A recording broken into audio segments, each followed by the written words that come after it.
Hey everybody, it's Mr. Diffey. You know, if you're like me, you've probably been doing a lot of thinking lately.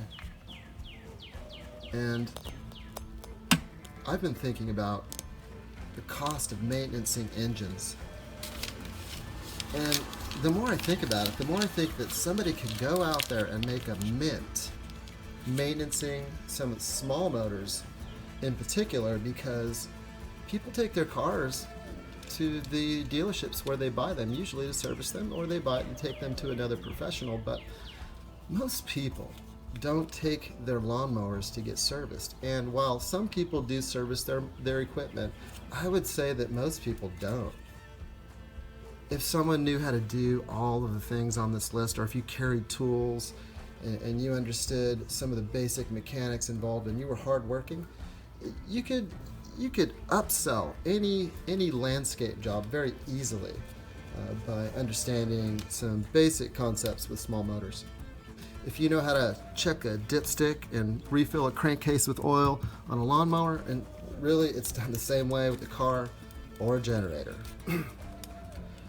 So I did have a few questions for you though, and let's just get right to it here. Write an equation that solves for the amount of time it took to do this job if the total is 7480, and these are the costs or the constants of doing a job similar to this. Here it is. I mean, I don't want to give it to you, but I'm sure a lot of you are sitting there thinking, I want to watch Wheel of Fortune, I want to eat dinner, and I don't have time for this equation. And that's okay, because I'm going to do it for you. And here it is. The sales tax and the total here, and this is the fluff and buff. I mean, this is everything. $74.80. A lot of people will say, well, my lawnmower is not worth $74.80.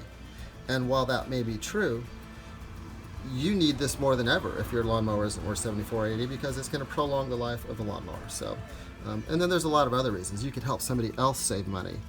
You could do this and charge somebody in accordance with these prices here, which are current for Little Rock, Arkansas in 2020. Let's write an equation. Here it is. Now I gave you the answer, and there it is. Took he or she 1.5 hours. Here's the equation that I came up with, though. It is the subtotal, because, like I said, the total and the tax are irrelevant here. And whenever you're writing an equation, you're trying to do an inverse operation on everything it took to get to the answer here. So since you find the sum of this column, then in our equation to solve for time, then we should be subtracting all of these constants. These are constant costs, usually in most lawnmower service operations for your average homeowner. So let's just look at this. If you add this, 5 plus 8, 13, 18, 23, 28, 33, $38. It's 38 extra. And then we're dividing by the rate per hour. And the rate here, I'm just going to write arc because we're writing an equation. We're not solving it just yet. And that is equal to time. There's your equation. So let's solve. ST, well, I have it right here at 68. So 68 minus 38 over the hourly rate, which is 20. So that's 20. And that's going to equal 30 over 20.